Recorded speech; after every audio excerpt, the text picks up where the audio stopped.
Welcome everyone. जैसा कि आप सभी जानते हैं कि अभी सीजी पुलिस एसआई का प्री एग्ज़ाम होने वाला है, तो उससे संबंधित हम इंडियन जीके, छत्तीसगढ़ जीके और उससे संबंधित सारे टॉपिक कवर कराने वाले हैं आपको लास्ट 30 डेज़ में। तो ये उस सीरीज़ का पहला वीडियो होने वाला है। तो हम इंडियन हिस्ट्री से इसकी शुरुआत करते हैं। तो जो लोग सीजी व्यापम या सीजीपीएससी से संबंधित दूसरे एग्ज़ाम की भी तैयारी कर रहे हैं, वो भी इस वीडियो को देख सकते हैं, अपना रिवीजन कर सकते हैं, है ना। तो चलिए आइए देख लेते हैं टॉप इम्पॉर्टेंट जो एग्ज़ाम में आने लायक क्वेश्चन हैं, जो पहले भी एग्ज़ाम में आ चुके हैं और जिनकी संभावना है, उन प्रश्नों को यहाँ पे चयनित किया गया है। तो इसके साथ आप अपने रिवीजन को कर सकते हैं, है ना। चलिए आइए देखते हैं। आज का हमारा पहला प्रश्न है, चीनी यात्री फाहियान निम्नलिखित के शासनकाल में भारत आया था। यहाँ पे ध्यान रखिएगा, ये फाहमान टाइप हो गया है ना, ये फाहियान।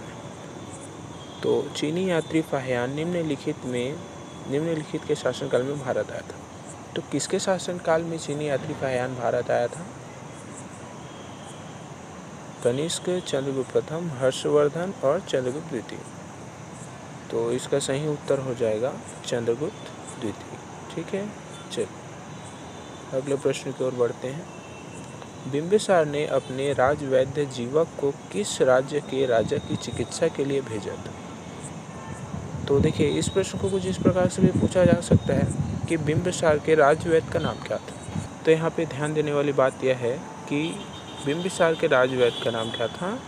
जीवक। ठीक है, चलिए इस प्रश्न का सही उत्तर होगा अवंती के राजा के लिए उन्होंने अपने राजवैद्य जीवक को भेजा था। ठीक है, चलिए अगले प्रश्न की ओर बढ़ते हैं। कालीबंगा कहाँ स्थित है ना। तो आपने सिंधु सभ्यता के बारे में पहले भी पढ़ा होगा, हड़प्पा सभ्यता, मोहनजोदड़ो। तो अभी क्या हो गया है कि जो सीजी व्यापम और सीजीपीएससी का जो एग्ज़ाम पैटर्न है, ख़ास करके जो आपका एंशिएंट हिस्ट्री से जो क्वेश्चन अभी लिए जा रहे हैं, तो उसमें हड़प्पा सभ्यता से संबंधित अगर प्रश्न आते हैं तो आप ज़्यादातर देखेंगे कि किसी स्थान विशेष से संबंधित प्रश्न आ रहे हैं, है ना। इसलिए इस प्रकार के प्रश्नों को अवश्य पढ़िएगा। यहाँ पे प्रश्न है हमारा, कालीबंगा कहाँ स्थित है? कालीबंगा कहाँ स्थित है? कालीबंगा राजस्थान में स्थित है ना। चलिए इनको याद करते चलिएगा साथ ही साथ। अगले प्रश्न पर बढ़ते हैं। जैन ग्रंथों की रचना किस लिपि में हुई थी, है ना। चलिए, वैसे तो आप पहले से जानते होंगे कि जैन ग्रंथों की जो रचना हुई है वह हुई है प्राकृत लिपि में, है ना। इसी से संबंधित एक प्रश्न और इस प्रकार से पूछा जा सकता है कि बौद्ध ग्रंथों की जो रचना हुई है वह किस लिपि में हुई है ना। तो आप सभी जानते हैं कि बौद्ध ग्रंथों की जो रचना हुई है वो हुई है पाली लिपि में, है ना। इस बात को ध्यान रखिएगा, बौद्ध धर्म की रचना अगर पूछा जाए तो उसका उत्तर होगा पाली, और जैन धर्म का पूछा जाए तो उसका होगा प्राकृत। चलिए अगले प्रश्न की ओर बढ़ते हैं। अगला प्रश्न है हमारा, मोहनजोदाड़ो नामक टीले के नीचे कोई प्राचीन नगर बसा हुआ था, इसका पता श्री मार्शल और श्री राखालदास बनर्जी ने किस सन में पता किया, है ना। यह प्रश्न काफ़ी आपके लिए इम्पोर्टेंट हो सकता है। इस प्रश्न को कुछ इस प्रकार से भी पूछा जा सकता है कि मोहनजोदड़ो की खोज किसने की है, क्योंकि ऐसा प्रश्न पहले भी पूछा जा चुका है ना। तो इसमें किस भारतीय ने महत्वपूर्ण भूमिका निभाई थी, तो उसमें आपका उत्तर आ सकता है राखालदास बनर्जी। राखालदास बनर्जी जी का इसमें बहुत बड़ा योगदान था, है ना। अब इस प्रश्न को लौटते हैं कि इसमें पूछा गया है कि किस सन में हुई थी। तो सन 1920 में इसकी खोज हुई थी। ठीक है, चलिए अगले प्रश्न की ओर बढ़ते हैं। अगला प्रश्न है, मोहनजोदाड़ो शब्द का शाब्दिक अर्थ क्या है? यह प्रश्न पहले भी व्यापम में कई बार पूछा जा चुका है। इसका उत्तर आप पहले जानते होंगे, आप परिचित होंगे इससे। इम्पॉर्टेंट है, मोहनजोदाड़ो का शाब्दिक अर्थ है मुर्दों का टीला। ठीक है, अगले प्रश्न की ओर बढ़ते हैं।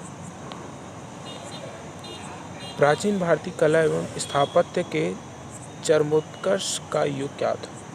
कहने का मतलब है कि भारतीय कला एवं स्थापत्य का स्वर्णिम युग कौन सा था, है ना?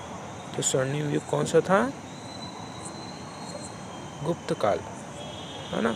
जो गुप्त युग था वह भारतीय स्थापत्य एवं कला का स्वर्णिम युग माना जाता है।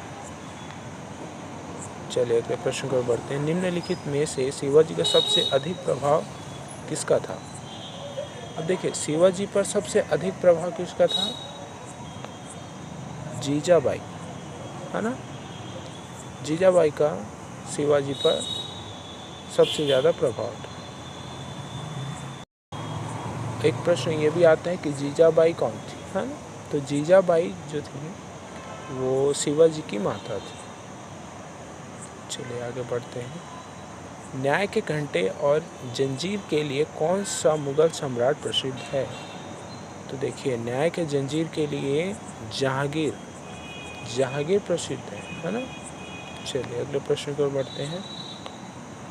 आईने अकबरी का लेखक कौन था? वैसे आप सभी जानते होंगे उसका उत्तर। आईने अकबरी का लेखक अबुल फजल था, है ना? अबुल फजल ने आईने अकबरी की रचना की थी। चलिए अगले प्रश्न की ओर बढ़ते हैं। लोधी वंश का संस्थापक कौन था? ये एक इम्पॉर्टेंट क्वेश्चन हो सकता है एग्जाम पर्सपेक्टिव से। लोधी वंश का संस्थापक था बहलोल लोधी, है ना? चलिए इसको मार करते चलिए, बहलोल लोधी। अगला प्रश्न हमारा, शिवाजी के मंत्रिमंडल को क्या कहा जाता है? तो इसका उत्तर है मंत्रिपरिषद, अष्टप्रधान, मंत्रिमंडल, उपयुक्त सभी। तो इसका सही उत्तर क्या होगा? इसका सही उत्तर होगा अष्टप्रधान। ठीक है, चलिए आगे बढ़ते हैं। 1665 ईस्वी में शिवाजी ने पुरंदर की संधि किसके साथ की थी? काफ़ी इंपॉर्टेंट प्रश्न है। 1665 ईस्वी में शिवाजी ने पुरंदर की संधि किसके साथ की थी? महाराजा जय सिंह के साथ, है ना? चलिए, कबीरदास ने किस संत को संतों का संत कहा है? आपके ऑप्शन हैं रामदास, संत रैदास, दाना, कबीर स्वयं को। तो इसका उत्तर क्या हो जाएगा? संत रैदास। संत रैदास को कबीर ने संतों का संत कहा है ना? चलिए, किस तारीख को गांधी जी ने दांडी यात्रा शुरू की थी? यह प्रश्न बहुत इंपॉर्टेंट है। कई बार व्यापम और CGPSC में इस प्रकार से प्रश्न पूछे गए हैं। इस तारीख को याद करते चलिएगा। 12 मार्च 1930 को गांधी जी ने दांडी यात्रा की शुरुआत की, है ना? ये अवश्य याद रखिएगा। अगला प्रश्न है हमारा, स्वदेशी पत्र के संस्थापक या संपादक कौन थे? तो स्वदेशी पत्र के हमारे संपादक थे फिरोज शाह मेहता। फिरोज शाह मेहता इसके संस्थापक थे। अगला प्रश्न है हमारा, ब्रह्म समाज के संस्थापक कौन थे? अब बताइए, ब्रह्म समाज के संस्थापक कौन थे? राजा राम मोहन राय, है ना? आपने अगर इतिहास पढ़ा होगा तो आपको जानकारी होगी इसकी। अगले प्रश्न की ओर बढ़ते हैं। गांधी जी को महात्मा की उपाधि किसने दी थी? ये एक इम्पॉर्टेंट क्वेश्चन हो सकता है। गांधी जी को महात्मा की उपाधि दी थी रविंद्रनाथ टैगोर ने।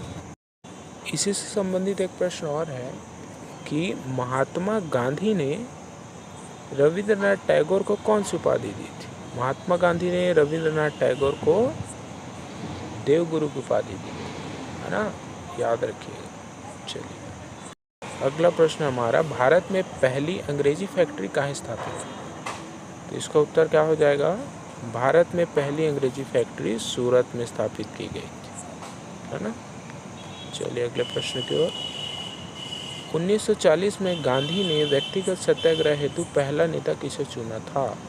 यह एक इम्पॉर्टेंट प्रश्न है, इसको याद कर लीजिए। 1940 में गांधी ने व्यक्तिगत सत्याग्रह हेतु पहला नेता किसे चुना था, है ना? इसका उत्तर क्या हो जाएगा? इसका उत्तर होगा विनोबा भावे, है ना? विनोबा भावे को 1940 में गांधी ने व्यक्तिगत सत्या हेतु पहला नेता चुना था। ठीक है, तो आज का वीडियो यहीं समाप्त होता है। एसआई भर्ती, सब इंस्पेक्टर भर्ती के लिए या CGWAPM, CGPSC की आने वाली जो भर्तियां हैं उससे संबंधित परीक्षाओं की तैयारी हम इस चैनल पर कराने वाले हैं। तो प्रश्न वीडियो और भी आने वाले हैं, तो अगर आपको तैयारी करनी है, आप कर रहे हैं तैयारी, तो इस चैनल के साथ जुड़ सकते हैं। हमारा टेलीग्राम चैनल है, उससे जुड़ सकते हैं, वहाँ आपको पल पल की अपडेट मिलती रहेगी। तो बने रहिए वीडियो में। धन्यवाद।